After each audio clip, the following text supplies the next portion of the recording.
We've got a brand new conversation featuring Brian Armstrong and Senator Bernie Moreno, and this one pulls back the curtain on where crypto legislation actually stands right now. Not the headlines, not the speculation, but what is truly happening behind closed doors as lawmakers, industry leaders, and financial institutions try to shape the future of crypto in the United States.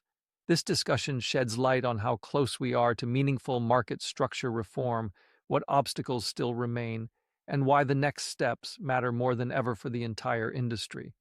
There's also major insight coming out of the World Liberty Financial Conference, where some of the largest financial institutions in the country are openly discussing how crypto is already being integrated into their infrastructure.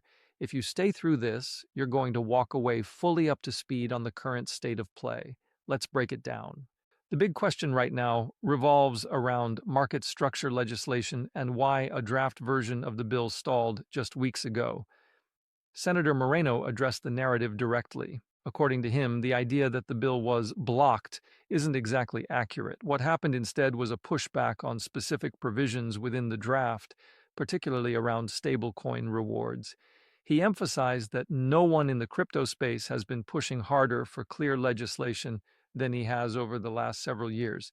The issue wasn't about stopping progress, it was about refining language that could create unintended consequences. Behind the scenes, there have been ongoing meetings between crypto companies, banking representatives, and senators to find workable compromises. The goal is to craft legislation that delivers a balanced outcome.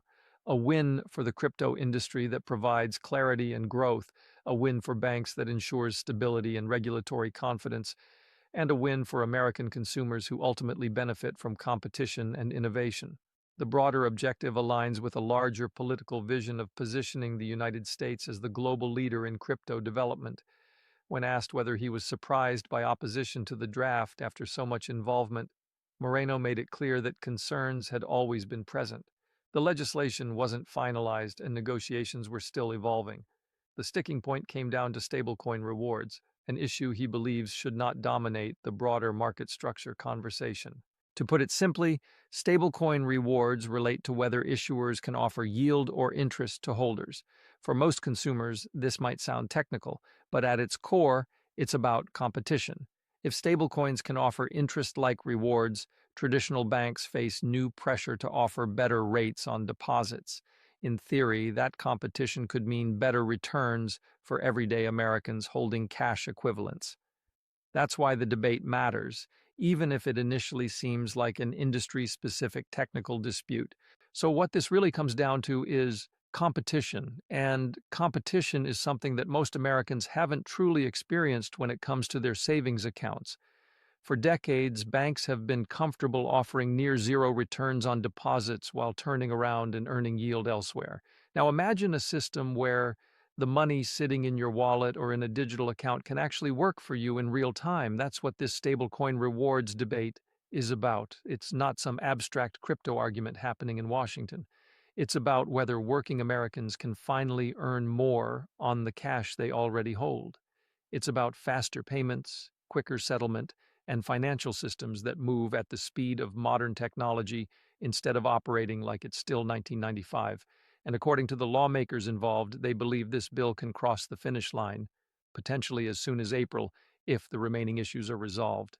There's also frustration that this wasn't fully addressed earlier. When previous legislation was being drafted, many assumed stablecoin rewards would have been a central topic. Instead, it's now become one of the final sticking points in broader market structure reform.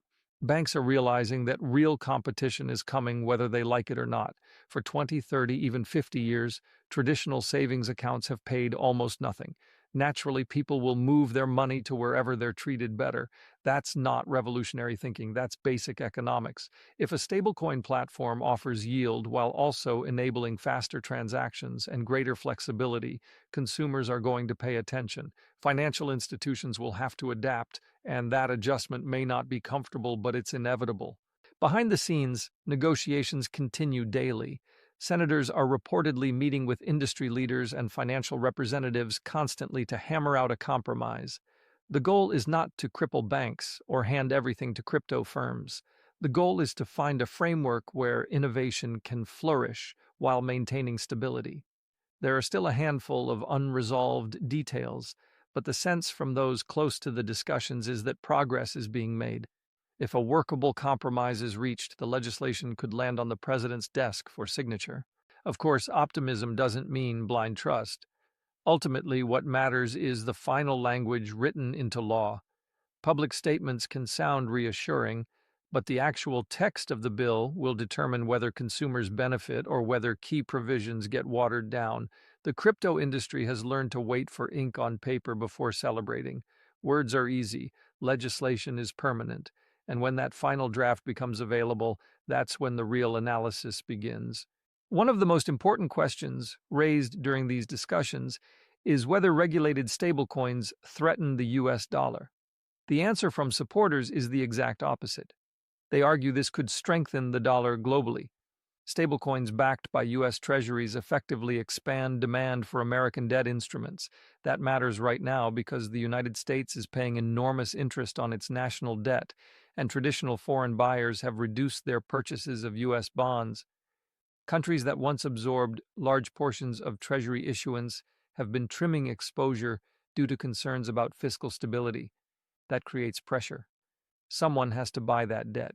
Enter stablecoin issuers. Many of them back their tokens with short-term treasuries. Every time demand for a dollar-backed stablecoin increases, it can translate into additional demand for U.S. government securities. That realization has become a significant point of interest within policymakers' circles. If stablecoins scale globally, they could generate hundreds of billions in treasury demand. In theory, that increased demand helps stabilize borrowing costs and supports the dollar's dominance in international trade. Beyond macroeconomics, there's a consumer-level transformation that supporters highlight repeatedly. Imagine payroll settling daily instead of bi-weekly. Imagine getting paid immediately after finishing a shift, rather than waiting 2 weeks for direct deposit. Blockchain infrastructure allows value to move instantly. Money, in this vision, travels at the same speed as information. The technology exists. The debate isn't whether it will happen. The debate is where it will happen. If the United States embraces this innovation, it retains leadership in financial infrastructure. If it resists, other countries will build the rails and capture the economic benefits.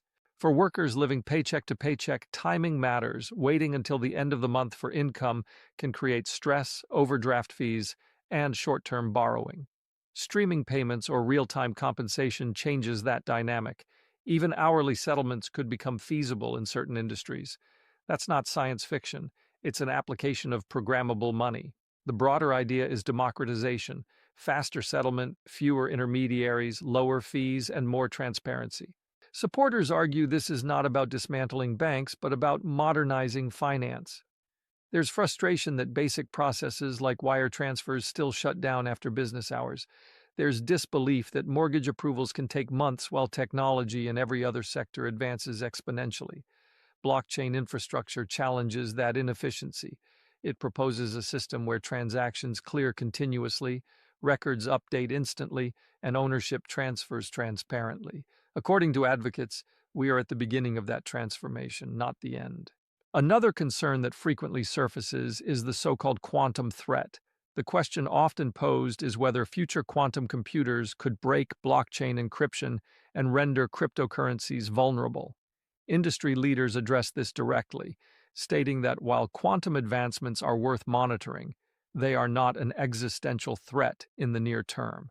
In fact, several major companies have already formed advisory councils dedicated to preparing for a post-quantum cryptography environment.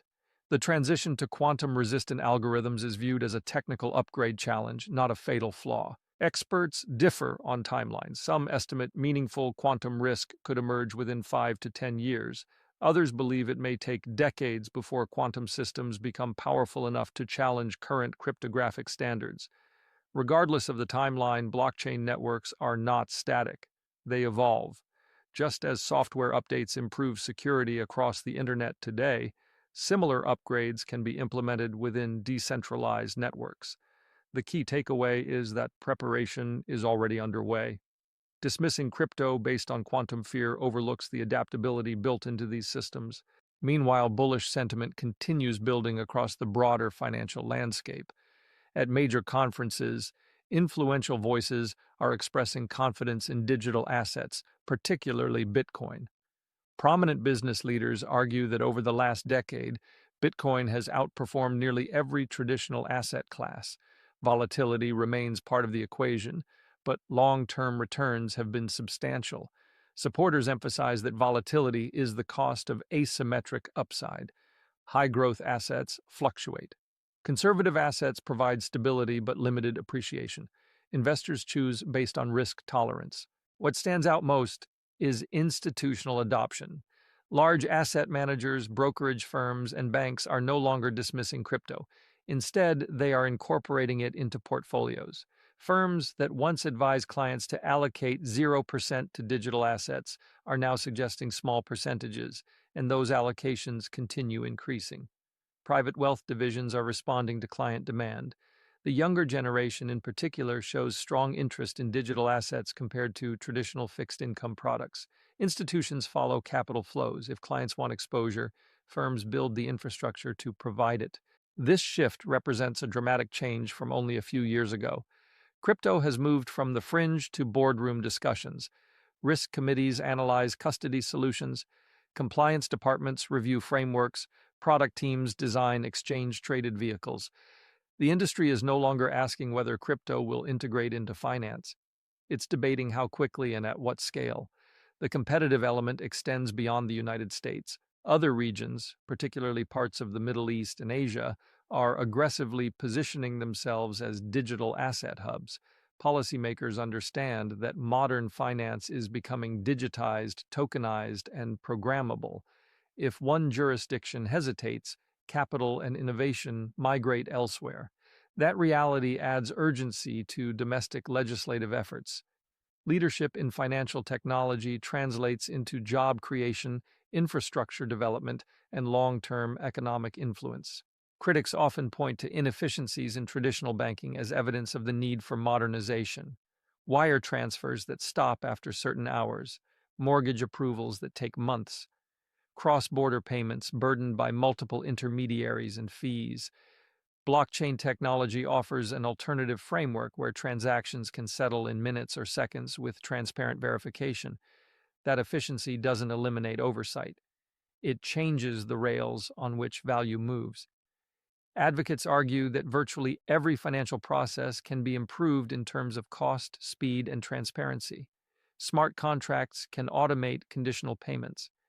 Tokenization can represent ownership of real-world assets on digital ledgers. Settlement cycles can compress dramatically.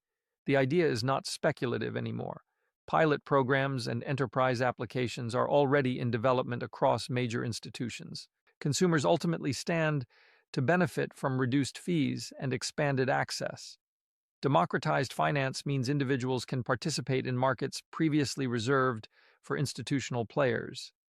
Fractional ownership, global accessibility, and around-the-clock markets shift power dynamics. The narrative presented by supporters is clear. We are in the early innings. Adoption metrics may feel significant compared to a decade ago, but relative to global capital markets, digital assets remain a small percentage. Growth potential, in their view, is substantial. As competition intensifies globally, the United States faces a strategic decision: embrace innovation and shape standards, or lag behind and import frameworks built elsewhere. The legislative push underway aims to ensure domestic leadership.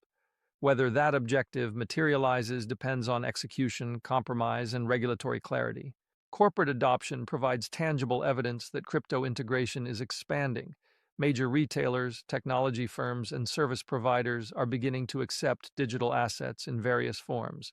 Some integrate payment processors that convert crypto into fiat instantly, shielding themselves from volatility while offering customers flexibility. Others explore holding digital assets directly on balance sheets. The growing list of recognizable brands engaging with crypto reinforces the perception that this is no longer a niche experiment. Institutional giants are also adapting. Asset management firms are launching crypto-linked products. Banks are developing custody solutions. Trading desks are building liquidity channels. When leaders at prominent financial institutions speak publicly about tokenization and digital infrastructure, it signals strategic alignment rather than casual interest. Executives emphasize that their role is to serve clients. If clients demand exposure to digital assets, institutions must provide compliant pathways. Even firms historically constrained by regulatory limitations are exploring expanded capabilities as frameworks evolve. Rather than acting as speculative principals, many position themselves as infrastructure providers. They facilitate liquidity, custody, and risk management while allowing clients to determine allocation strategies. This service-oriented approach reduces direct exposure while capturing fee-based revenue streams tied to digital asset activity. Reports of substantial client holdings in Bitcoin, Ethereum, XRP, and other assets illustrate meaningful capital already deployed through institutional channels. While digital assets still represent a small slice of total global financial assets, the growth trajectory attracts attention. Incremental allocation shifts from 0 to 2%, then to 5% may seem minor, but across trillions in managed assets, those percentages translate into significant inflows. The convergence of retail interest, institutional infrastructure, and legislative progress creates a pivotal moment. Each component reinforces the others. Clear regulation encourages institutional participation. Institutional participation legitimizes the asset class. Broader legitimacy attracts consumer adoption. That feedback loop accelerates integration. Ultimately, the conversation returns to execution. Bold predictions about price targets or long-term dominance generate headlines, but sustainable growth depends on infrastructure, regulation, and real-world utility. Leaders from major asset managers often avoid specific price forecasts. Their focus centers on offering vehicles that store value and meet client demand. Comparisons between Bitcoin and gold frequently arise, framing digital assets as modern stores of wealth in uncertain geopolitical climates. Whether valuations reach optimistic projections remains uncertain, but the structural integration into finance appears increasingly tangible. What stands out across all these discussions is alignment around modernization. From senators negotiating market structure to CEOs discussing tokenization, the underlying theme is evolution.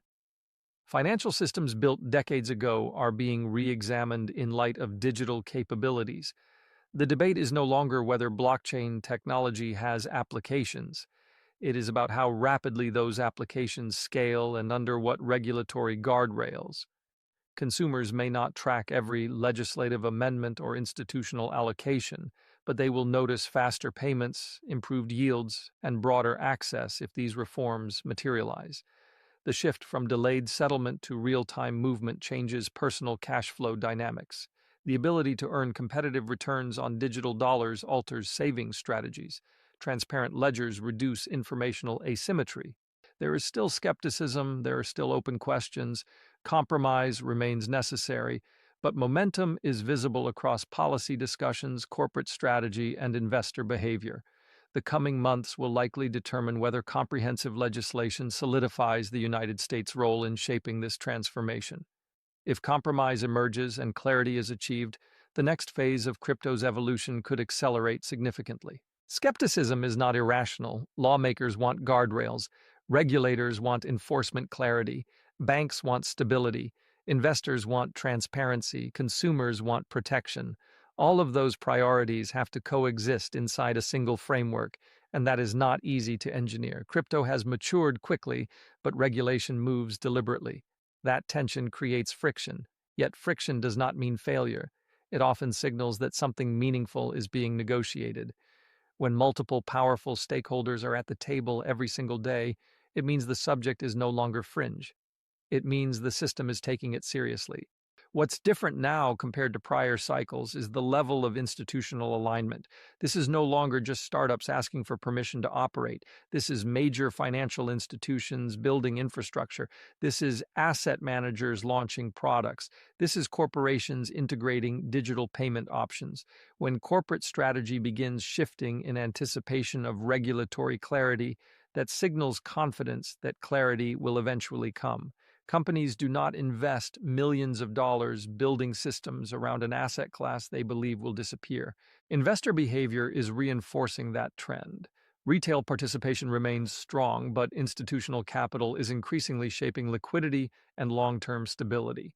Pension funds, endowments, private wealth platforms, and family offices are exploring structured exposure. Even modest allocation percentages across large capital pools represent substantial inflows. That demand pressures regulators to create workable pathways rather than outright prohibitions. Markets tend to find equilibrium when demand becomes persistent enough. Policy discussions are also evolving in tone. Earlier debates centered on whether crypto should exist within regulated finance. The current debate focuses on how to integrate it responsibly. That shift is subtle but important. It moves the conversation from resistance to refinement. It acknowledges permanence. Lawmakers are now debating definitions, jurisdictional authority, capital requirements, custody standards, and disclosure rules. Those are the types of conversations that precede normalization. If comprehensive legislation is finalized, it could unlock several parallel developments at once. Banks could expand custody services, stablecoin issuers could scale with clearer compliance standards, institutional trading desks could increase participation, public companies could gain confidence holding digital assets on balance sheets, international capital could flow toward U.S. regulated platforms instead of offshore alternatives. Clarity reduces perceived risk, and reduced risk attracts capital.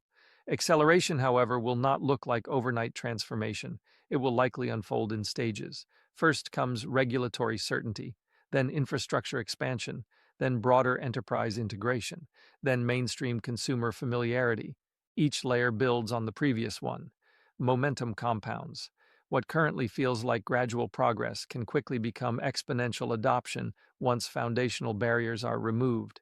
The next phase of crypto's evolution depends less on speculation and more on structure. If lawmakers deliver balanced legislation and institutions continue building, the transformation of financial infrastructure may shift from theoretical to inevitable. For now, the message from industry leaders, lawmakers, and institutional executives converges around one idea. The infrastructure of finance is being rewritten, whether through stablecoin regulation, treasury demand dynamics, quantum-resistant upgrades, or institutional allocation shifts. The trajectory points toward deeper integration. The only remaining question is the pace. What makes this moment different from previous cycles is that the conversation is no longer theoretical. We are not debating whether blockchain can work. We are watching it work in real time. Payment rails are being tested. Tokenized assets are settling on-chain. Major asset managers are offering digital products to clients who once would have been told to avoid the space entirely. Banks that were skeptical 5 years ago are now building internal digital asset teams. That is not hype. That is structural adaptation. Stablecoin regulation sits at the center of this transition because it bridges traditional finance and blockchain infrastructure. Stablecoins backed by U.S. treasuries connect digital transactions directly to sovereign debt markets. That link has macroeconomic consequences. Increased demand for tokenized dollars can translate into increased demand for short-term treasuries. That dynamic affects liquidity, borrowing costs, and capital flows. Policymakers understand this. It is one of the reasons the discussion has shifted from whether stablecoins are risky to how they can be supervised effectively. At the same time, institutions are preparing for technological durability. Conversations about quantum resistance demonstrate forward thinking rather than fear. Instead of dismissing potential future threats, industry leaders are proactively designing upgrade paths. That mindset mirrors how the internet evolved. Security standards improved over time. Encryption protocols advanced. Systems were patched, refined, and strengthened. Blockchain networks are no different. They are software-based systems capable of iteration. Institutional allocation shifts further reinforce the rewriting of financial rails. When portfolio managers move from zero exposure to even a small percentage in digital assets, that represents a philosophical change. It signals that crypto is no longer viewed solely as speculation, but increasingly as diversification, infrastructure, or digital commodity exposure. As allocation models adapt, compliance frameworks expand to accommodate them. Risk departments draft new guidelines. Custodians build secure storage solutions. Liquidity providers deepen markets. Each adjustment embeds crypto further into the financial fabric. Corporate adoption amplifies the shift. Companies accepting crypto payments or experimenting with tokenization are not doing so casually. They are responding to consumer demand and competitive pressures. When global brands integrate blockchain solutions, they normalize usage. That normalization gradually removes psychological barriers. The unfamiliar becomes routine. The remaining uncertainty revolves around timing. Transformation rarely happens in a straight line. There will be pauses, revisions, political negotiations, and market volatility. But directionally, the movement appears consistent.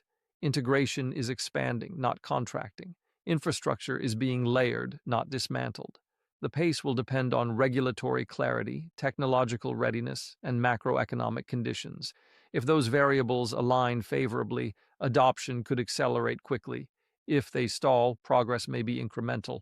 Either way, the rewriting of financial infrastructure appears underway, and momentum suggests it will continue building.